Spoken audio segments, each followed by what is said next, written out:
I do want to bring you to a big story that we have been following here over the past 24 hours or so as we received this statement from President Trump related to the Venezuelan airspace. He said, to all airlines, pilots, drug dealers, and human traffickers, please consider the airspace above and surrounding Venezuela to be closed in its entirety.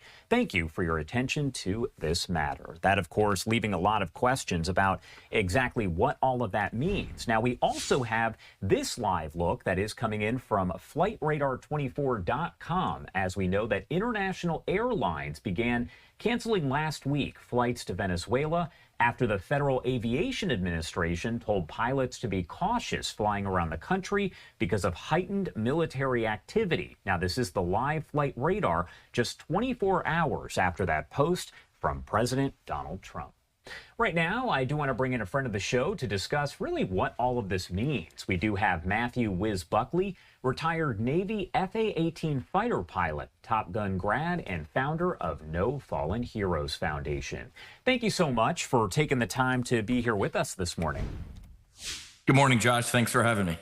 All right, so first off, the big question I do want to ask you here is really what this statement from President Trump, as someone who has flown planes there, what it means to pilots and other folks.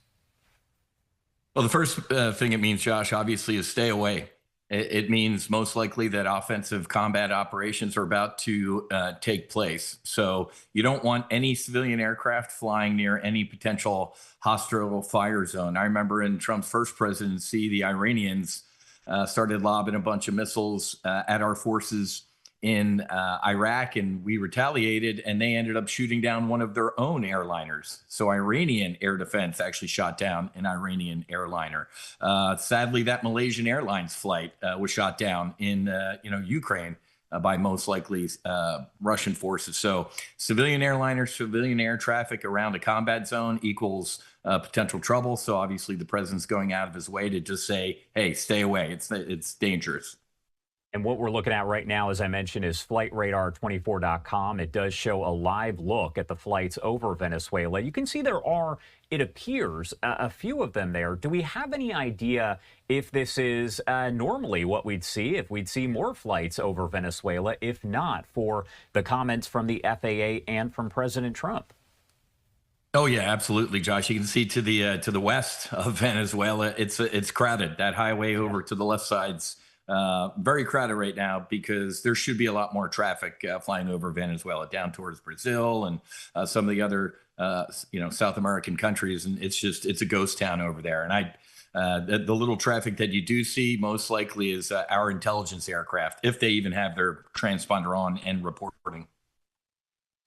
When we look at this, safety, logistical concerns, what would pilots have to consider if they were looking to travel over Venezuela after these comments?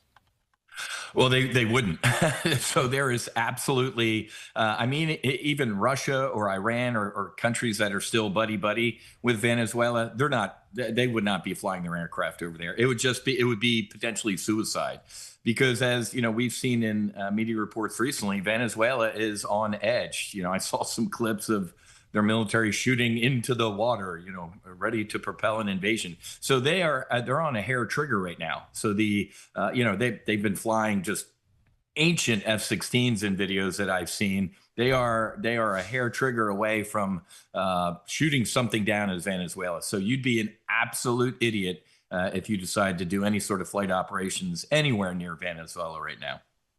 Is this out of the ordinary to issue, the FAA, of course, as I mentioned last week, issuing this guidance originally, and then you had the post from President Trump that a lot of people kind of read into, and they were wondering exactly what that meant, if there was the potential for more military activity. Of course, we've seen the strikes there on potential drug cartels over in that area. You had folks out there wondering, is this an indication that things are going to pick up here? But is this kind of rare to see an FAA statement like this?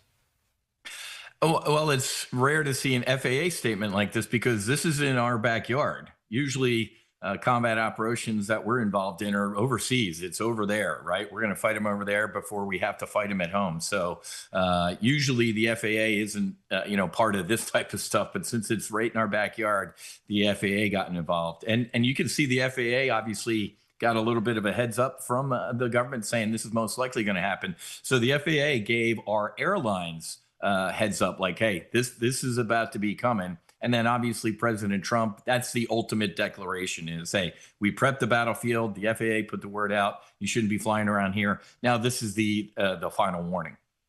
Passengers who maybe aren't too excited about this, maybe they had a flight that would go somewhere around this area and they're sounding off, no question, on social media, as people always do. What would you say to them right now? Would you rather die? I mean, Josh, that's exactly what this boils down to. I don't know. Is your trip really that important that you want to fly near a combat zone and potentially be shot down? I mean, I just rippled off a bunch of examples. The Malaysia flight, the Iranian flight. Heck, Josh, I'm old enough to remember in the mid to late 80s, the USS Vincennes was engaged in a gunboat battle with Iranian gunboats, and a flight took off out of Bushehr for a short hop across the Gulf. And in the fog of battle, the crew of the USS Vincennes thought that was an Iranian military aircraft coming to target them, and they shot it down. We shot down an airliner full of civilians. The United States did. So, folks, do not complain about not flying near a war zone. That's just that really shows you where we are as a society, Josh, that, hey, I need to get to my trip. I don't care if we potentially fly near a war zone. Bad things happen in war zones, Josh, and it's to be avoided at all costs. That is very true. All right, Matthew Whiz Buckley, as always, thank you so much for taking the time to join us here and help break it down. Anything we missed, anything you want to make sure to add here before I let you go? No, well, real quick, Josh, I'm not into the war porn videos of taking out these narco boats. I mean, they are narco terrorists. They are killing Americans. But at the end of the day, I think the president's finally arriving where I've been. Take out the leadership. These guys, I see a lot of reports that they're forced to do these trips, right? Hey, we just kidnapped your wife and kids. Go do this trip or we're going to kill your family. So even though they're narco terrorists, man, they are soldiers. So what do? This is when I channel my inner General Schwarzkopf or Colin Powell and say, you cut the head off the snake. So I think the president is finally getting to the point like, hey, these guys don't work for free. They work for somebody. Let's go take out the leadership. So you're starting to see us get a lot more serious about these narco terrorists that are killing tens, if not hundreds of thousands of Americans with fentanyl and their drugs. All right. Whiz, thank you again for taking the time to join us on this Sunday. You bet, We Josh. definitely appreciate it. Thanks. And you are taking a live look once again at FlightRadar24.com, where you can see most of the aircraft following those directions from the FAA and President Trump and avoiding that Venezuelan airspace at all costs.